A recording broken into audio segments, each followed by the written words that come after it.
Bwana ya Kristo. Haleluya. Mungu wa mbinguni awabariki kwa ajili ya uwepo wako kwa siku hii nzuri ya leo, kuwepo nyumbani mwa Bwana. Mungu akubariki Baba kwa kunipa nafasi na kibali cha kusimama mbele ya watakatifu wa Bwana kwa siku hii njema ya Jumapili katika ibada hii ya pili. Basi twende pamoja na mimi katika maneno ya Mungu katika kitabu cha Matendo ya Mitume sura ile ya 3 mstari wa 1 hadi ule wa 7. Matendo ya Mitume sura ya 3 mstari wa 1 hadi ule wa 7. Basi Petro na Yohana walikuwa wakikwea pamoja kwenda hekaluni saa ya kusali, saa 9. Na mtu mmoja aliyekuwa kiwete toka tumboni mwa mamaye akichukuliwa na watu, ambaye walimweka kila siku katika mlango wa hekalu uitwao Mzuri, ili aombe sadaka kwa watu waingiao ndani ya hekalu. Mtu huyu akiwaona Petro na Yohana wakiingia hekaluni, aliomba apewe sadaka. Na Petro akimkazia macho pamoja na Yohana akasema, "Tutazame sisi."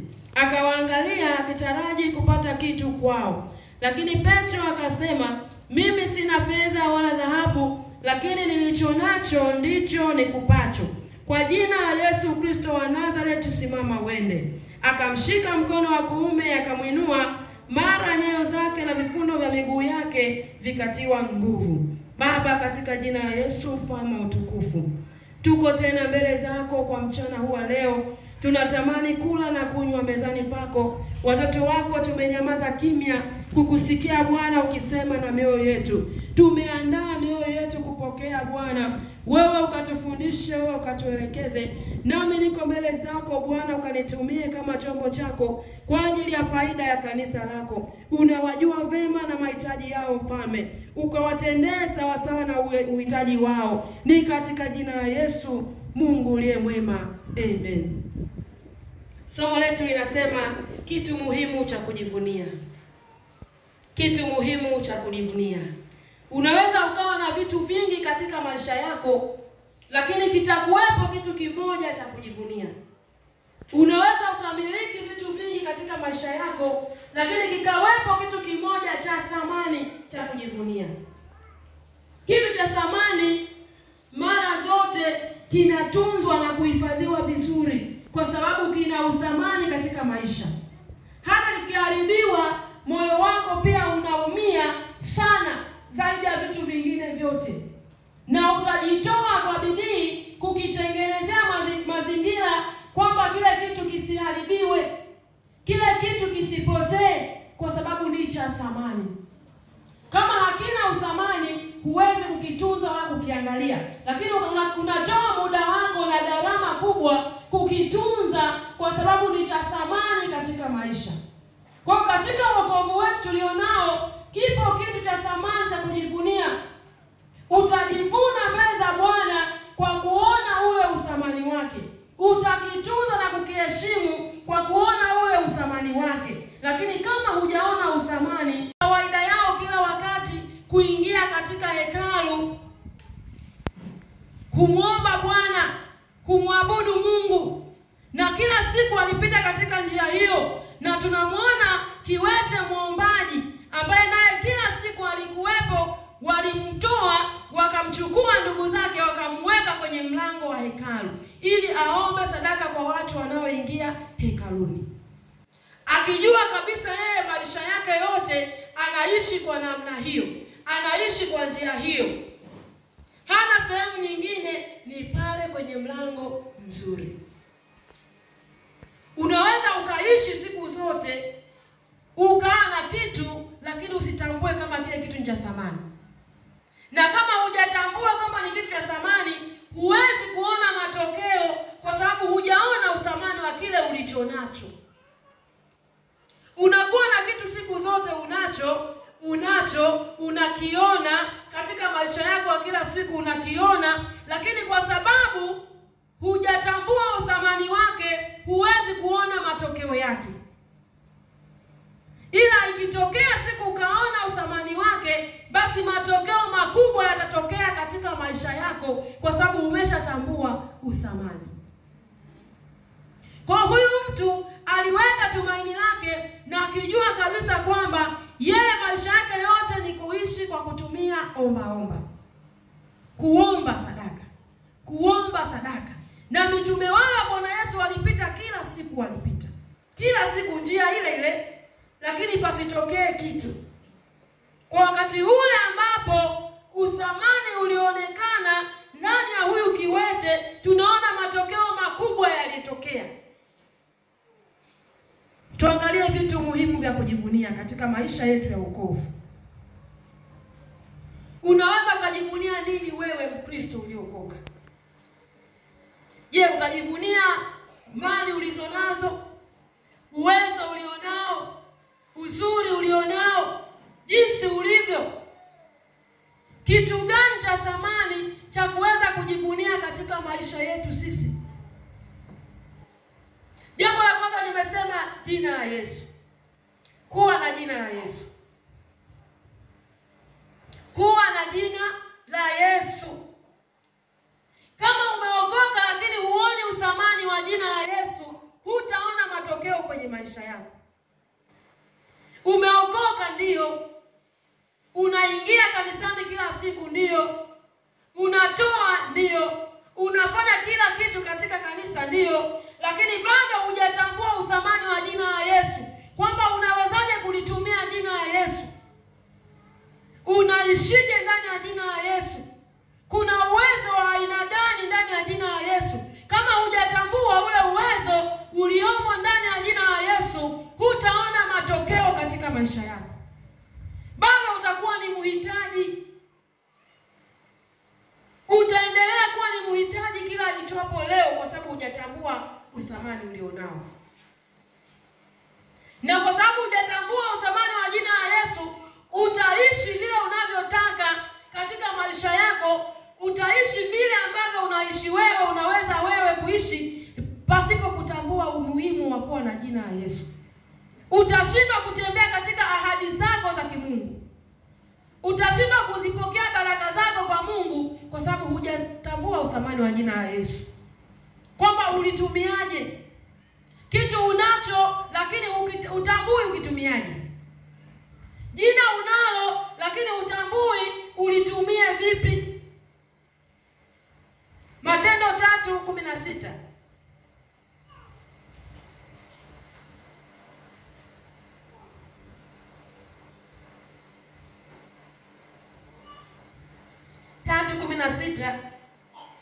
Na kwa imani katika jina la Yesu, jina lake limemtia nguvu mtu huyu mnayemuona na kumjua, na imani ile iliyo kwake yeye imempatia huyu uzima huu mkamilifu mbele yenu ninyi nyote.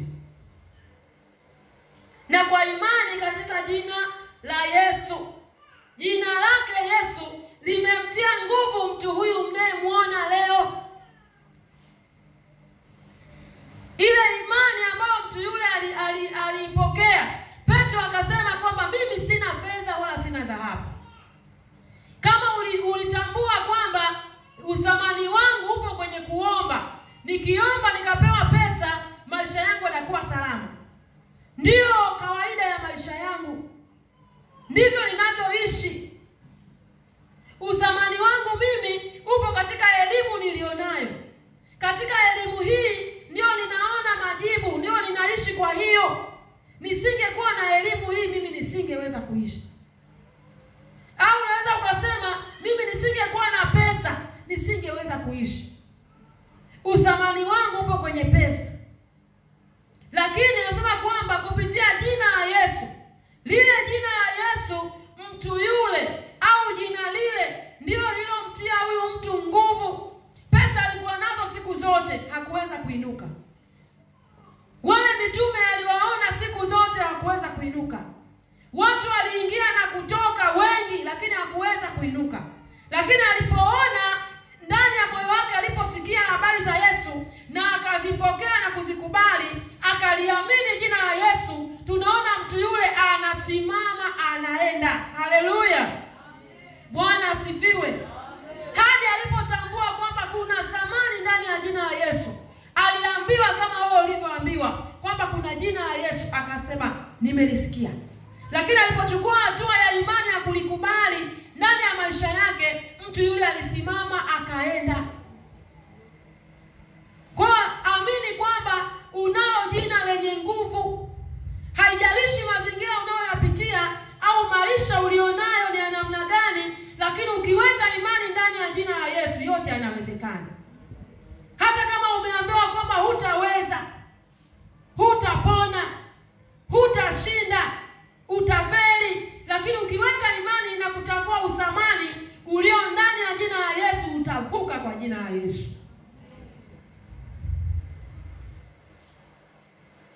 Maana anasema kwamba hakuna jina jingine chini ya jua. Kuna fedha, kuna dhahabu, kuna almasi, kuna shaba, lakini vyote haviwezi kubadilisha maisha ya mtu. Haviwezi kugeuza historia ya mtu, lakini jina la Yesu. Kitu cha pili cha kujivunia, tunajivunia kuwa na nguvu za Mungu. Una jina la Yesu,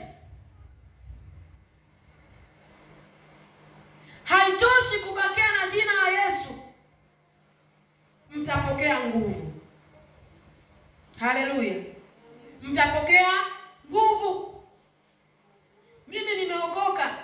Mimi nimeokoka. Lakini nguvu ya kukuwezesha kutembea katika wokovu huo imo. Matendo 4:5-12. Matendo 4:5-12. Hata asubuhi wakubwa na wazee na waandishi wakakusanyika Yerusalemu, na Anasi kuhani mkuu na Kayafa pia na Yohana na Iskanda na wote wale waliokuwa jamaa zake kuhani mkuu. Walipowaweka katikati, wakawauliza, kwa nguvu gani na kwa jina la nani ninyi mmefanya haya? Ndipo Petro akijaa Roho Mtakatifu akamwambia, enyi wakubwa na watu na wazee wa Israeli, kama tukiwaulizwa leo habari za jambo jema alilofanyiwa yule mtu dhaifu, jinsi alivyoponywa, jueni ninyi nyote na watu wote wa Israeli ya kuwa kwa jina la Yesu Kristo wa Nazareti, ambaye ninyi mlimsulubisha na Mungu akamfufua katika wafu, kwa jina hilo mtu huyu anasimama ali mzima mbele yenu. Yeye ndiye jiwe lile lililodharauliwa na ninyi waashi, nao limewekwa kuwa jiwe kuu la pembeni.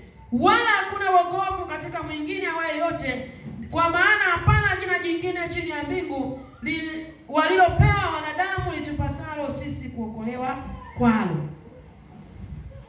Wakawauliza, walipoona watu wanawaandamia mitume, wanawasifu na kuwashangilia kwa ule muujiza mkuu uliofanyika wa yule kiwete kuponywa, wakawashika, wakaweka katikati ili wawaulize maswali. Ni kwa nguvu za nani na kwa amri gani? Nani amewapa amri ya kulisema hilo jina, ya kufanya kazi hii?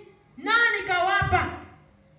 Lakini wao mitume wakasema, tukiwauliza leo jinsi ambavyo yule mtu aliponywa, mnaweza mkatuelezea kwamba aliponywa kwa namna gani? Akasema kwamba ni kwa jina lile ambalo nyewe mlilikataa. Lakini kwa nini wale mitume walikuwa na ujasiri wa kusema vile? Walipoulizwa ni kwa nguvu gani na kwa jina la nani, walikuwa na nguvu ya Mungu ndani yao. Bwana Yesu asifiwe. Walikuwa na jina la Yesu, lakini nguvu ya Mungu ilikuwa ndani wao kuwawezesha lile jina la Yesu kufanya kazi katika maisha yao. Kwa sisi peke yetu kuwa na jina la Yesu haitoshi. Lazima tuhitaji nguvu za Mungu. Roho Mtakatifu ajae ndani yetu ili kulithibitisha lile jina la Yesu katika maisha yetu ya nje. Bwana Yesu asifiwe. Walikuwa na ujasiri wa kusimama hata katikati ya baraza na kushtakiwa kwao, kusema kwa ujasiri na ushindi kwamba ni kwa jina la Yesu tunafanya haya. Yule Yesu mliyemsulubisha ndio amefanya haya. Kwa sababu gani? Nguvu ya Mungu iliyokuwa ndani mwao iliondoa uoga wote. Ikaondoa uoga kusema kwamba tumekamatwa, tutafungwa, tutapigwa. Hawakuangalia kule kukamatwa kwao, kule kudharauliwa kwao, kule kutishwa kwao.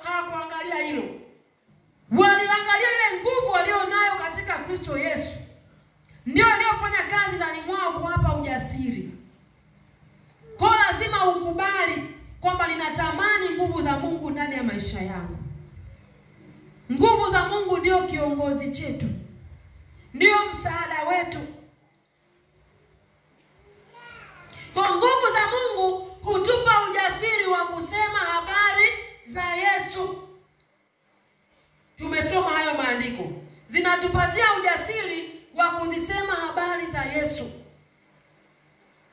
Utasimama kila sehemu, kila eneo, kwa kila mtu kumwelezea habari za Yesu. Lakini pia zinatupa hekima ya kimungu katika maamuzi yetu, katika maamuzi ya kimungu na utumishi wetu. Mathayo 10:19-20.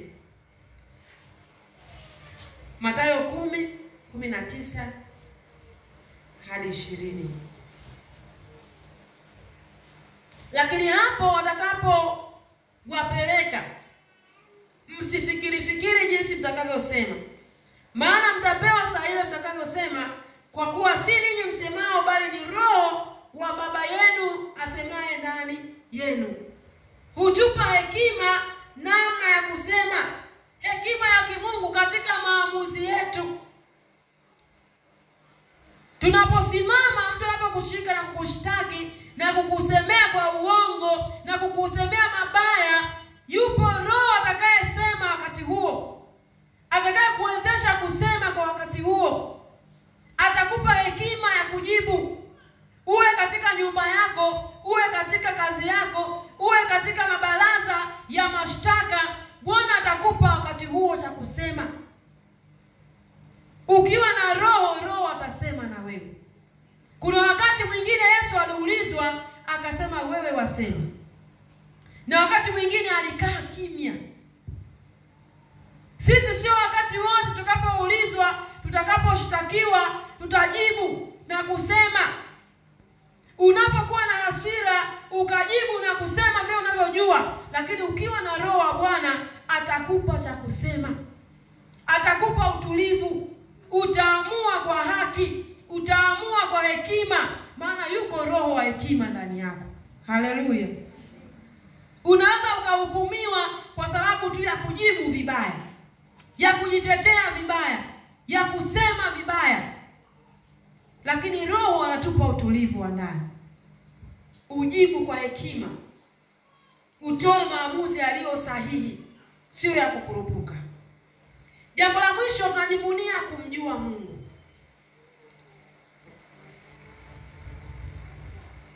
Yeyote ambaye anamjua Mungu anajivunia kuwa na Mungu, maana hakuna la kumtisha, hakuna la kumuogopesha, hakuna la kumkatisha tamaa, kwa sababu anamjua Mungu wake. Yule unayemjua utakuwa radhi kwenda kumwelezea shida zako. Ukimjua mtu utakuwa tayari kupokea maagizo yake. Akitokea mtu umjui akakupa maagizo, huwezi kuyatekeleza sababu simjui. Utashindwa kwenda mbele zake kuomba msaada wowote ukiwa na ujasiri, kwa sababu humjui huyo mtu. Kwa Mungu wetu unaweza ukakosa haki zako za msingi, ni kwa sababu hujamjua yule uliye naye. Unaweza kukosa ujasiri wa kwenda kwake kwa sababu hujamjua ni nani uliye naye. Utaishi unavyopenda wewe, utaishi maisha ya kwako unaojisikia kuishi, kwa sababu hujajua uliye naye ni mtu wa namna gani. Yapo maagizo ambayo tunapewa na Baba yetu. Mungu anapotupa maagizo tunafanya na kutekeleza vile apendavyo, kwa sababu tunamjua anayetuagiza. Bwana Yesu asifiwe. Ukimfahamu mzazi wako au ndugu yako, akakuagiza, akakupa maelekezo, utayafanya kwa moyo na vizuri, kwa sababu unamjua. Unatumika kwake, uko chini yake. Kwa sisi ni wana wa Mungu, tuko chini ya Mungu, ni watoto wa Mungu. Lazima tumjue baba yetu. Mtoto anakuwa na ujasiri na baba yake kwa sababu anamjua, huyu ni baba yangu. Akatokea mtu akamwambia mimi baba wewe sio baba yangu. Anamjua baba yake. Yuko tayari kwenda wakati wowote kwa baba yake kuomba chochote anachokitaka kwa sababu anajua huyu ni baba yangu. Kwa sisi mbele za Mungu tunao ujasiri wa kwenda mbele za Mungu kuomba lolote tutakalo kwa sababu tunamjua huyu ni baba yetu. Tuna ujasiri kwenda mbele za Bwana. Baba, ninaomba kwa sababu namjua huyu ni baba yangu. Bwana Yesu asifiwe. Tutapokea mema kwa Bwana iwapo tunatembea katika maagizo ya Bwana kwa sababu tunamjua aliyetuagiza, tunamjua tuliye naye, tunamjua aliyetutuma. Hutafanya, hutaenda, hutatenda maagizo ya kimungu kwa sababu humjui anayekuagiza ni nani. Tunaishi tunapenda kwa sababu tunajua tunaishi kwa mapenzi yetu wenyewe. Hutafanya maagizo ya kimungu akisema kwa sababu hujui anayekuagiza. Mtu yeyote ambaye anamfahamu mkuu wake anajua huyu ni mkuu wangu. Huyu ni mtu mkubwa kwangu kwa sababu anajua atapokea maagizo na kuyafanya. Ila hatufanyi kwa sababu hatumjui tuliye naye. Tunaishi tunavyopenda sisi wenyewe kwa sababu hatumjui Mungu tuliye naye. Wakati mwingine tunatembea katika njia zetu kwa sababu hatujui tuliye naye ni mtu wa namna gani. Anapotoa maagizo hatufanyi kwa sababu hatuelewi. Hatujui nguvu alizonazo. Tunashindwa na kupigwa kwa sababu hatujui nguvu ambazo zipo ndani ya jina lile ambalo tuko nalo. Hatuelewi uthamani wa Mungu ndani yetu. Lakini leo Bwana atupe kujua uthamani wake. Mwambie Mungu, nisaidie kujua uthamani wako. Utaishi katika mapenzi ya Mungu kwa sababu unajua uthamani wa Mungu wako. Utatekeleza maagizo ya kimungu kwa sababu unatambua uthamani wa Mungu anayekutuma. Hutakuwa na kiburi, hatutakaa na kuishi kwa kujipendeza wenyewe, kwa sababu tutaishi kwa kupendeza mapenzi ya Mungu kwa sababu tunamjua Mungu anayetuita. Tunamjua Mungu anayetutuma. Anasema twende, sisi hatuendi. Kwa sababu gani hatuendi? Hatumjui Mungu anayetutuma. Ana mamlaka gani? Ana uwezo gani? Ana nguvu gani? Ana amri gani kwetu sisi? Ni mkuu kwetu. Ana mamlaka yote. Ana uwezo wote. Ana amri zote. Kwa hiyo tutafanya mambo ya kimungu kwa sababu tunamjua anayetutuma. Tutaishi sawa sawa na mapenzi ya Mungu, tunamjua aliyetutuma. Kwa unapoishi jinsi unavyopenda wewe, jua kwamba humjui Mungu. Biblia inasema kwamba mjue Mungu uwe na amani katika Ayubu 22:21. Mjue Mungu uwe na amani. Sio kuwa na amani tu, ndipo mema yatakapokujia. Lakini tunashindwa kupokea mema kutoka kwa Bwana kwa sababu hatumjui. Na kwa nini hatumjui? Tunaishi tunavyopenda sisi wenyewe kuishi. Lakini kuwa na bidii, mjue Mungu. Mjue Mungu unayemtumikia. Mjue Mungu aliyekuita. Mjue Mungu anayekutuma. Amekuita afu akakutuma ufanye kazi ya Bwana. Amekutuma mtumikie. Amekuita uishi maisha yanayompendeza yeye. Vile anavyotaka yeye tuishi, ndivyo tunapaswa kuishi. Vile anavyotaka sisi tufanye, ndivyo tunapaswa kufanya. Kwa tambua uthamani wa jina la Yesu ndani ya maisha yako. Tambua uthamani wa kuwa na nguvu za Mungu katika maisha yako. Lakini tambua uthamani wa kumjua Mungu. Na huwezi kumjua Mungu ukikaa kimya bila kuwa na bidii yako binafsi. Kumjua Mungu kunahitaji binafsi, uwe na bidii. Ujitoe wewe mwenyewe binafsi. Huwezi kumjua Mungu kama unakaa tu, unaondoka. Ukiwa nyumbani unaishi tu unavyotaka. Huna mpango wa kumtafuta Mungu. Huna mpango wa kumtumikia Mungu. Huna mpango wa kumwomba Mungu, kumjua Mungu huyu ni Mungu wa namna gani. Kujifunza kwamba ni Mungu wa namna gani niliye naye. Ile bidii yako ndio inayokufanya wewe uwe na baraka, uone yale mema, uone zile baraka za kimungu kwa sababu una bidii ya kumtafuta Mungu. Ukitulia tu hivi utabakia hivyo katika hali yako ya kuto kumjua Mungu. Na hutaona mema ya Bwana wala hutaona baraka za kimungu. Lakini mjue sana Mungu. Tambua uthamani wa Mungu katika maisha yako. Ni mara ngapi umeishi wa kujipendeza mwenyewe? Umeishi vile unavyotaka mwenyewe. Umetembea katika njia zako kwa sababu hujui uliye naye. Mwambie Mungu, leo natamani nikujue. Naomba tusimame. Mwambie Bwana Yesu, natamani nikujue zaidi leo. Yamkini umepata tabu, umeishi maisha ya shida kwa sababu hujatambua yule uliye naye ana thamani gani kwako. Umeishi katika hali ngumu ya mateso kwa sababu hujatambua uthamani. Unao uhiari wa kwenda kwa Baba. Una haki zote mbele za Yesu. Una haki zote mbele za Bwana. Una haki ya kupokea baraka zote kwa Bwana. Lakini kwa sababu tu hujatambua thamani wa Yesu, unaishi unavyotaka wewe. Unatembea katika njia zako. Leo uko na Yesu, kesho umemwacha. Leo unatembea katika njia za Yesu, kesho unaenda katika njia zako. Unamuita leo Yesu, kesho unamwacha. Unaishi unavyopenda, unachanganya na mambo mengine. Hutamuona Bwana. Kile kitu cha thamani nimesema kinatunzwa, kinahifadhiwa vizuri na kinawekwa mahali salama ili kiendelee kuwa na faida. Kwa hiyo Yesu aliye naye anatakiwa atunzwe, tumweke mahali salama ndani ya mioyo yetu ili tuendelee kuona faida katikati ya maisha yetu. Mwambie Bwana, natamani kukuona wewe. Ni